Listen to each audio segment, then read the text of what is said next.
avons avec nous en visuel l'abbé Jacques d'Aurélien, prêtre, curé de la paroisse de Marie-Reine des Cœurs. Bon après-midi, Père d'Aurélien.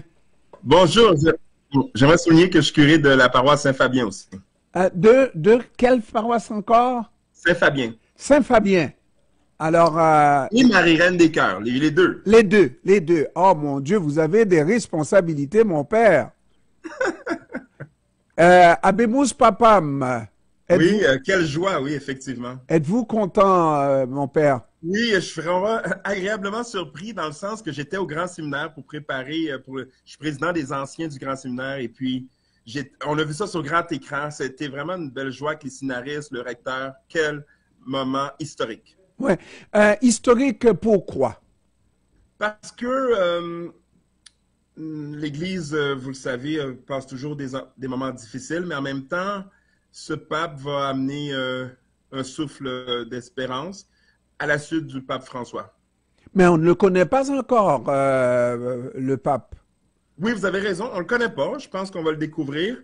Et ce qui m'a frappé dans le visage de ce pape, c'est qu'il semble être très humble et en même temps très profond et ouvert au peuple, tout en étant un intellectuel. Mm-hmm. Ouvert au peuple, est-ce que, parce qu'il fait partie de la cuvée nommée par François. C'est ça, oui. Et est-ce que c'était fait à dessein? Moi, c'est des questions que je me pose de manière à ce que celui qui remplacerait le pape François serait un disciple de François, si je peux m'exprimer ainsi. Oui, je pense que c'est comment je pourrais dire? J'ai de la misère à dire. Mais dans le fond, il est un peu comme le pape François. Mais je ne sais pas si vous avez remarqué que son habit était comme celui de Benoît XVI. C'est ça qui m'a un peu contrasté. Ben oui. C'est pour ça que je vous dis qu'il a un peu... il y a plusieurs facettes que je vois en lui. L'humilité, proche du peuple, mais en même temps, quelqu'un d'intellectuel. Donc, à partir de là, il va répondre, il va être là pour toute l'Église universelle. Et on nous dit, parce qu'il a fait toute sa carrière, si on veut, en Amérique latine, et puis c'était pas le grand luxe, n'est-ce pas? C'est avec une toute petite communauté. Donc, est-ce que c'est de là qu'on va admettre qu'il est quelqu'un d'humble? Oui, j'ai hâte de voir comment ils vont présenter tout son parcours.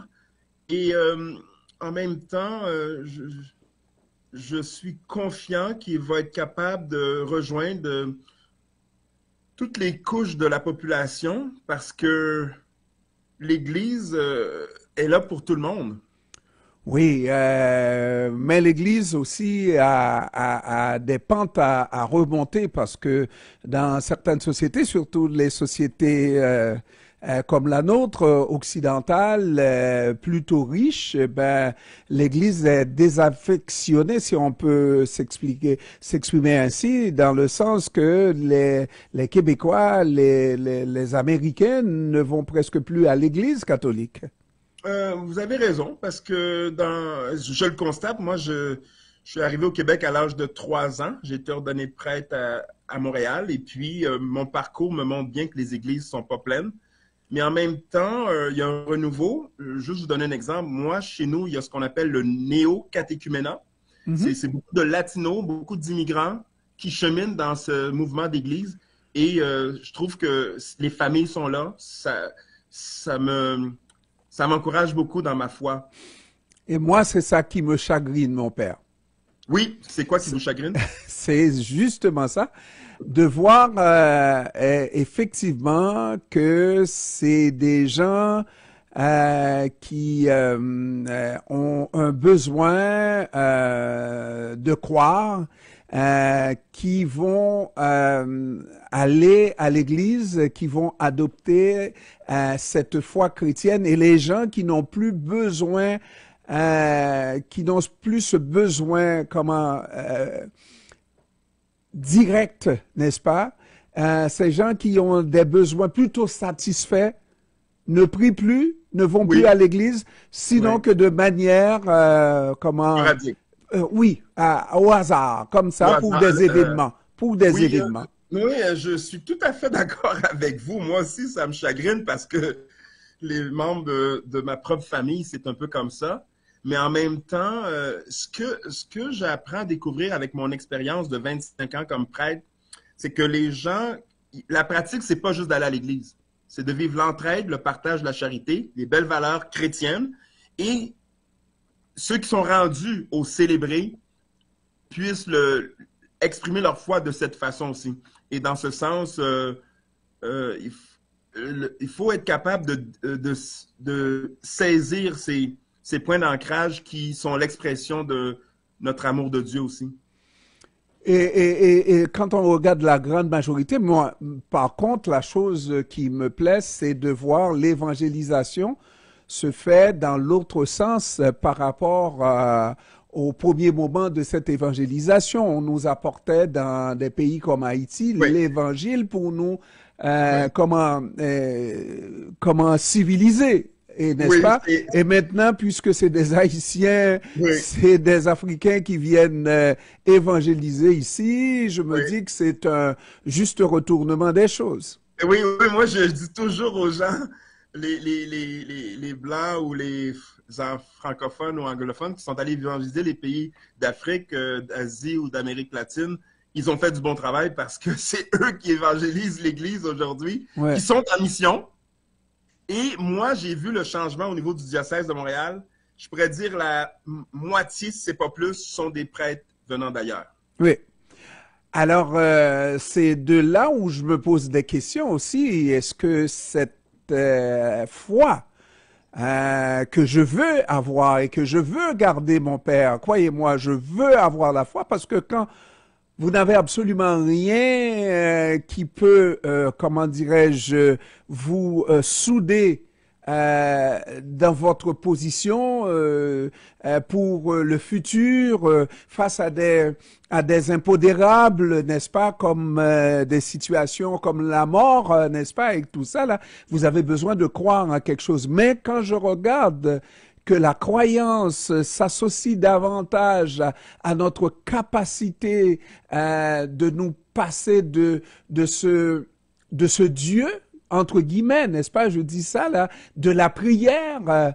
Hein, puisque j'ai de l'argent, je peux Oui, m'acheter tout ce que je veux. Ben, j'ai pas oui, besoin de Dieu. Je vais oui, seulement à l'église de manière anecdotique, à l'occasion. à l'occasion, etc. Et ça me dérange. Oui, mais moi, dans mon expérience, il faut que je vous le dise. Il y a une période où je n'ai pas été à l'église, pas parce que j'avais des problèmes contre l'église, c'est juste que les circonstances ont amené à cela. Mais l'idée, c'est que j'ai réalisé quand j'ai vécu ma conversion que je ne pouvais pas vivre comme humain sans relation avec Dieu. Et c'est tout ça qui a enclenché mon cheminement pour devenir prêtre. Et mon rôle, c'est de témoigner de ça. Donc, je suis conscient que beaucoup de gens ne vont pas à l'église, mais je respecte leur cheminement de foi. Mon rôle, c'est de témoigner de mon expérience pour que eux puissent aussi arriver. Parce que c'est le Seigneur qui appelle, hein? C'est l'Esprit Saint qui appelle. Moi, c'est ça qui s'est passé. Fait que je suis conscient que tous les fidèles, les catholiques auront un cheminement un peu semblable. Mais parlons de Léon XIV. Comme vous l'avez dit tout à l'heure, c'est un peu mi-figue, mi-raisin. On nous dit, par exemple, dans un texte que j'ai là, dans son premier discours, il va faire appel à la Vierge Marie et qu'on dit, c'est un discours, lorsqu'on invoque la Vierge Marie, c'est justement pour rappeler que le rôle de la gente féminine au sein de l'Église doit être contrôlé. Hein, on nous dit ça dans un texte, n'est-ce pas? Alors que il a l'air de vouloir aller avec les idées de François. Oui, Est-ce que, est-ce, oui, oui, Mhm. je suis tout à fait d'accord avec votre question, dans le sens que l'interprétation de ce que l'Église dit ou fait peut sortir de n'importe où et n'a pas vraiment nécessairement de fondement. Dans le sens que quand on prie Marie, on sait comment Jésus et l'Église a respecté Marie. Donc, la femme a une belle place dans l'Église, c'est juste qu'on est porté à faire la comparaison à ce qui se passe dans la société pour euh, euh, comment je veux dire, pour valoriser la femme. Je pense qu'en Église, on la valorise, mais peut-être différemment. Mais une chose qui est certaine avec le nouveau pape, c'est qu'il est foncièrement opposé, étant américain, à la politique migratoire de Donald Trump. C'est probablement la possibilité pour l'Église catholique américaine de prendre fièrement position pour ces migrants qui connaissent toutes sortes de difficultés sous le gouvernement, en tout cas l'administration de Donald Trump. Moi, je pense que le lien est important d'être fait. Moi, je veux pas rentrer dans la politique parce que c'est très délicat, mais je pense qu'il a été choisi, c'est peut-être pour ça en particulier.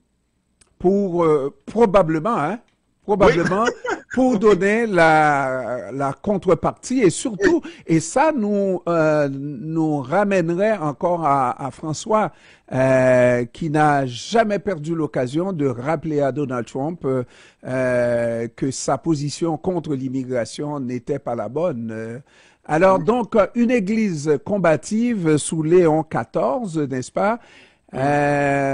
Est-ce que ça augure bien? Est-ce que ça va progresser? Est-ce que surtout l'Église va attirer davantage, va ramener les troupeaux au bercail? Oui, je pense que là-dessus, comment je veux dire, il y a rien à forcer, on n'a pas à obliger personne. L'idée, je pense qu'il l'a mentionné dans son discours, une église pour tout le monde, au service, proche du peuple, et qui va faire en sorte de témoigner de l'amour de Dieu. Je pense que c'est l'essentiel. C'est Le les- reste va se faire tout seul. Est-ce que c'est un message qu'on peut mettre en application au sein même de l'Église? Est-ce que l'Église est suffisamment généreuse? Est-ce que l'Église partage, parce qu'on dit que la fortune de l'Église est incommensurable. Est-ce que l'Église partage suffisamment, donne suffisamment l'exemple de partage pour espérer attirer pas seulement les pauvres, mais aussi les riches qui peuvent donner davantage, hein, et partager. Oui, le partage, il y a plusieurs façons de partager, bien sûr. L'argent, son temps, son énergie, ses connaissances. Et je pense que une des choses qu'il faut apprendre à découvrir en Église, c'est de marcher avec le peuple et de faire les choses avec eux, pas seulement pour eux, mais avec eux. Et à partir de là, nous sommes dans un contexte qui a moins de vocations, ça dépend des pays. Donc, les laïcs sont appelés à s'engager beaucoup plus. Et à partir de là, chacun, on doit prendre soin des uns des autres et grandir dans l'amour de Dieu, dans l'unité et dans l'harmonie. Et pour terminer, mon père d'Aurélien, mon cher père d'Aurélien, est-ce que vous avez une petite déception quand même de ne pas avoir un premier pape noir, Oui, véritablement ça, c'est noir? un bon point, ça. Je vous avoue que le pape qu'on a là, c'est une surprise, mais si ça avait été un pape noir, ça aurait été encore une belle surprise. Et même asiatique, hein. Ouais. Donc, moi, je pense que il faut aller plus loin que la couleur ou la langue ou la culture. C'est beaucoup plus profond. Et à partir de là, ce qui m'a touché, moi, c'est de voir que l'Esprit Saint nous donne le pape qu'on a besoin pour aujourd'hui.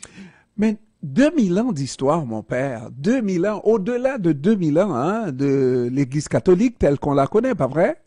Oui, Au-delà de 2000 ans, pas un prêtre, pas un le pape. pape noir. Je suis Et, tout et d'accord avec vous, mais comment je peux dire, c'est mystérieux, mais en même temps, euh, moi je pense que c'est pas, il faut revirer tu sais, depuis Vatican II, la structure de l'Église est complètement renversée. Hein. Tu avais Jésus, le pape, le peuple. Maintenant, c'est le peuple, le pape, Jésus en bas pour le service du peuple. Donc, le plus important, c'est pas le pape qu'on a, c'est ce qu'on vit avec le peuple de Dieu en général. je vous assure qu'il faut avoir de la foi beaucoup, pas juste une petite foi de poule, là, mais une foi de bœuf, pour dire ça, là, quand on est noir, avec 2000 ans d'histoire, pas de pape noir, là, moi, ça me laisse une petite crotte. Oui, oui, je vous accorde avec vous, mais en même temps, je me posais la question, est-ce que je vais avoir ça de ma vie? Je suis pas sûr. Ouais, mais peut-être que c'est vous, on ne sait jamais, Père d'Aurélien. Hein?